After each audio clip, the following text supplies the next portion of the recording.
ప్రజాపాలన ప్రగతి ప్రణాళిక 99 రోజుల కార్యాచరణ ప్రణాళికల్లో భాగంగా గౌరవ ముఖ్యమంత్రి గారు కేవలం ఒకవైపు అభివృద్ధి సంక్షేమమే కాదు, భావి తరాలు కూడా మంచిగా ఉండాలంటే ప్రజల్లో అవగాహన కూడా రావాలి. దానికోసం పోలీస్ డిపార్ట్మెంట్ని కూడా ఈ కార్యక్రమాల్లో ఇన్వాల్వ్ చేయడం జరిగింది. మీకు ఇంతకుముందు ఎక్కడైనా మీటింగ్స్ జరిగితే మీ కార్పొరేటర్ గారు, మీ మున్సిపల్ కమిషనర్ గారు, మీ ఎంఆర్ఓ గారు, లేకపోతే రెవెన్యూ సిబ్బంది వచ్చి మీకు రేషన్స్ కార్డ్స్ వచ్చినాయా, ఇందిరామీలు వస్తుందా, లేకపోతే పెన్షన్స్ వస్తున్నాయా, రోడ్డు ఉందా, మంచినీళ్ళు వస్తున్నాయా మాత్రమే అడిగేవాళ్ళు. ఇవన్నీ ప్రభుత్వం చేస్తుంది. ఇప్పుడు కూడా మీకు అందరికీ ప్రభుత్వం నుంచి రావాల్సిన సదుపాయాలన్నీ అందిస్తున్నారు. అదే సమయంలో ప్రభుత్వము మీరు ఇంకా మంచిగా ఉండాలంటే మీకు ఇందిరా మిల్లు ఉంది, మీకు మంచి నీళ్ళు వస్తున్నాయి, మీకు ఇంట్లో పెద్దవాళ్ళు ఉంటే మీకు పెన్షన్ వస్తుంది, మీ పిల్లలు బయటకు వెళ్తున్నారు, అన్ని బాగానే ఉన్నాయి. కానీ మీ పిల్లవాడికి క్రమశిక్షణ లేదు. 10వ తరగతి పిల్లవాడు 12వ తరగతి మీ అబ్బాయి ఏడ్చెట్టు గోలబెట్టెట్టు మీరు ఒక బండి కొనిస్తారు. ఆ బండి కొనిచ్చిన తర్వాత ఆయనకు లైసెన్స్ ఉండదు. ఇద్దరు దోస్తులతో ఇద్దరు కలిసిపోయి రాత్రిపూట ఎక్కడో గుద్దుకొని చనిపోయారు. ఇవన్నీ ఆ పిల్లవాడి ప్రాణంతో సమానం అయితాయండి. మరి ప్రభుత్వం చేయాల్సిన పని చేస్తుంది. ఏం చేస్తుంది?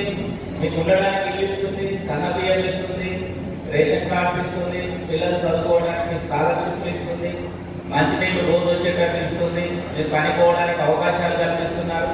కానీ మీరు ఎవరి కోసం అయితే కష్టపడ్డారో, మీ పిల్లల కోసం కష్టపడ్డారు, ఆ పిల్లలే రోడ్ యాక్సిడెంట్లో చనిపోతే ఎంత బాగుంటుందో చెప్పండి. దానికోసమే ప్రభుత్వము ఎరైవ్ అనే ఒక కార్యక్రమాన్ని తీసుకున్నారు. మీ ఇంటి మనిషి అనుకోండి, ఇంటి యజమాని పనికి వెళ్ళేటప్పుడు, బయటికి వెళ్ళేటప్పుడు హెల్మెట్ లేకుండా ఇంట్లో నుంచి వెళ్ళిపోతే సడన్ గా మీ ఇల్లు దాటిన 3వ ఇంటి దగ్గరికి ఎదురు వచ్చిన ఇంకొక 2 వీలర్ ఇంకొక కారు గుద్దుకుంటే ఆ సిమెంట్ రోడ్ మీద పడితే తల పగుతుందా పగలదా? అదే హెల్మెట్ ఉంటే కాలు చేతులు ఎగిన మనిషి బతుకుతాడు. కానీ ₹1,00,000 బండి పెట్టుకుంటాము, 2 లక్షలు బండి కొంటారు, ₹1000 పెట్టి హెల్మెట్ కొనుక్కోరు. హెల్మెట్ కొనుక్కున్నా హెల్మెట్ పెట్టుకోరు. వీటన్నిటి వల్ల ప్రమాదం ఏమంటారు? మీరు ఇంట్లో ఆడవాళ్ళు అడిగినారనుకోండి, ఏమైనా పోయేటప్పుడు హెల్మెట్ పెట్టుకో, ఎందుకు మర్చిపోతున్నావు అన్నారు అనుకోండి, ఏమంటారు చెప్పండి? నేను ఎన్నోసార్లు 30 ఏళ్ళ నుంచి బండి తోలుతున్నా, ఒక్కసారి కూడా యాక్సిడెంట్ కాలేదు, నాకేమవుతుంది అని అంటారు. అవునా కదా? కానీ యాక్సిడెంట్స్ అనేది రోజు అవుతాయా? రోజు చేసేదాన్ని ఉద్యోగం పని అంటారు. ప్రమాదం జరగడాన్ని అకస్మాత్తుగా మనకు తెలియకుండా జరిగేదే ప్రమాదం. ఆ ప్రమాదం జరిగిన తర్వాత జీవితంలో మనిషికి ఒక్కసారి జరుగుతుంది ప్రమాదం. రెండో ప్రమాదం చూడడానికి అతను ఉంటాడా? ఉంటాడు.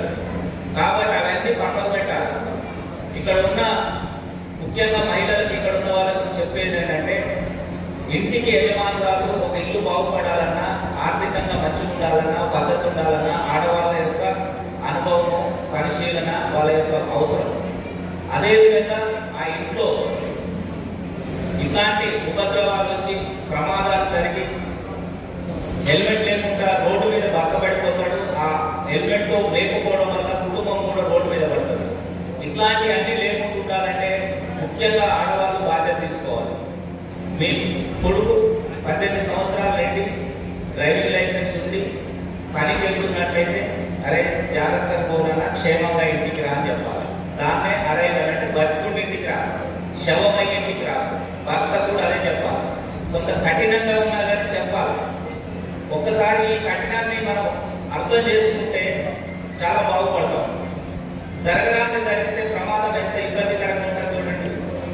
ఇప్పుడు చనిపోయే వాళ్ళు యాక్సిడెంట్లో దాదాపు 90% మంది 25 ఏళ్ళ నుంచి 40 ఏళ్ళ మధ్య వాళ్ళే. వాళ్ళకు పిల్లలు ఉంటున్నారు, భార్య ఉంటున్నారు, పిల్లలు ఉంటున్నారు. కుటుంబం మొత్తం చిన్నాభిన్నం అయిపోతుంది.